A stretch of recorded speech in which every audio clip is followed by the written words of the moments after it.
What is up, guys? We are back for another round of this championship, the double header little mini championship. This is the fourth championship, I think it is, that we've done on this channel so far, and we've had one round so far, I think, and it's not been too bad. It's been pretty solid.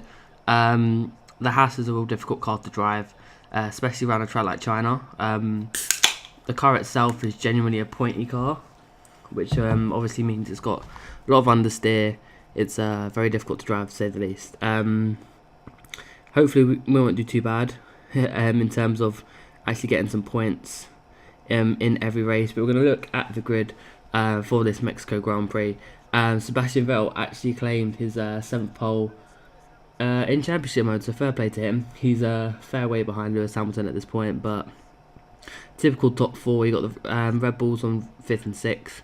Ourselves ahead of Massa on 7th, which is kind of where we want to be.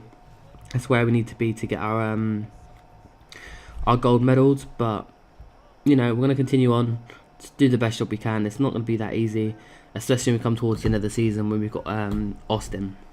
I'm not looking forward to that because I'm not very good around that track anyway. But especially in the Haas, it's just going to be even worse.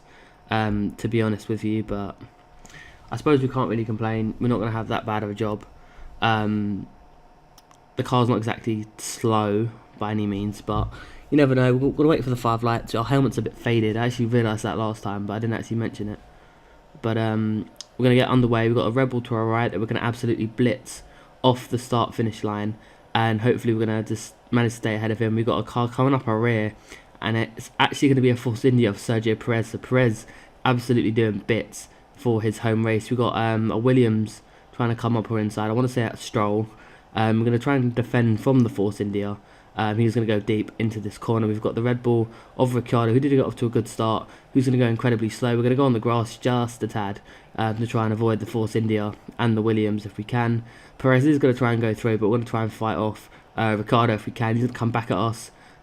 He's putting up a pretty strong fight, to be fair. He's putting up a really good good defence against us. We have a look down his inside, but we're not going to risk our front wing this early on in the race anyway. I think we've got like 18 laps or something like that, so it's just not really worth it. But we're going to continue on to lap 3, and we're still behind Ricciardo at this point. We don't get DRS because the detection zones at the back of the start-finish straight, so lap 3 you don't really get it, which is kind of annoying. But we are going to make a lunge down his inside. He's still there.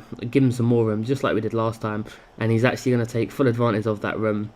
We're going to have to try and get like a switchback on him if possible, but he blocks us off. But we're going to get better traction coming out of that corner. I'm going to try and go down here in his inside here, which is really risky. It's not the kind of corner you want to go down anyone's inside there, let alone Ricciardo's of all people's. But we've got a bit of a gap now to I believe it's Bottas. So there's a pretty sizable gap, but there's a car in the pit lane. That's going to be Hamilton. So assuming Hamilton's pit, he's pit really early. I think the pit window opens at like lap 6 or something like that, but very odd that he pitted very early on. So we're going to come in, just about missed the bollard. I mean, he took the bollard out and he did the Lance Stroll, which obviously is not particularly great by any means, but we're going to come in really down the back end of the pit lane here.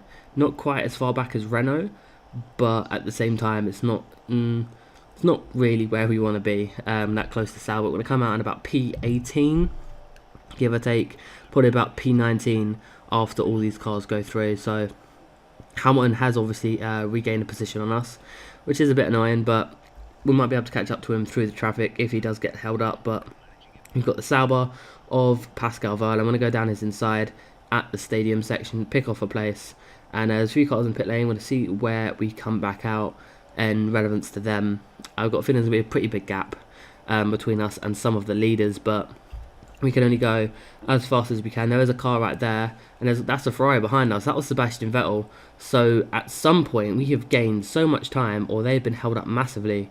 Bottas is just ahead of the McLaren at this point in time, but yeah, actually no, Bottas is behind us. So Hamilton is the Mercedes that's farther out ahead. So Hamilton is still there. Raikkonen's not too far up the road. He's the car ahead of us next. So those guys must have got held up massively by someone or something, or just battling probably held them up. But I think the undercut worked out incredibly well there. We move into P3, so Hamilton's leading ahead of Raikkonen at this point. So we're going to stay behind Raikkonen, but Raikkonen's got an issue. I found out from my engineer on the previous lap. There's a car in the pit lane, and that is Hamilton again. So Hamilton has effectively made 2 pit stops. I have no idea why, but we're in contention for the win, especially seeing as Kimi has got issues of his own, especially with his engine. So we're going to take a lunge down his inside at turn 1, stay wide for turn 2, give him a bit of chance in turn 3. We'll still have DRS, he won't, and that's us up into a fantastic position. By this point, obviously, Vettel and Bottas have got past Kimi, and it's that Sergio Perez actually retires from the race. So there is a VSC.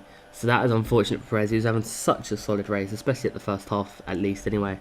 So that is disappointing for him, but we're in the prime seat for this race win at this point. So if we can just continue what we're doing and continue on. We've got Sebastian Vettel coming down our inside into turn 1. It's going to be a bit difficult defending from the outside. It will turn to the inside, but then again back to the outside for the following corner. We do touch wheels. We go a little bit wide. We won't have DRS. He will. So we're just going to have to try and stick as close to him and squeeze him as much as we can. We damaged our front wing a little bit earlier in the race, so we're having to deal with that, which is not too bad.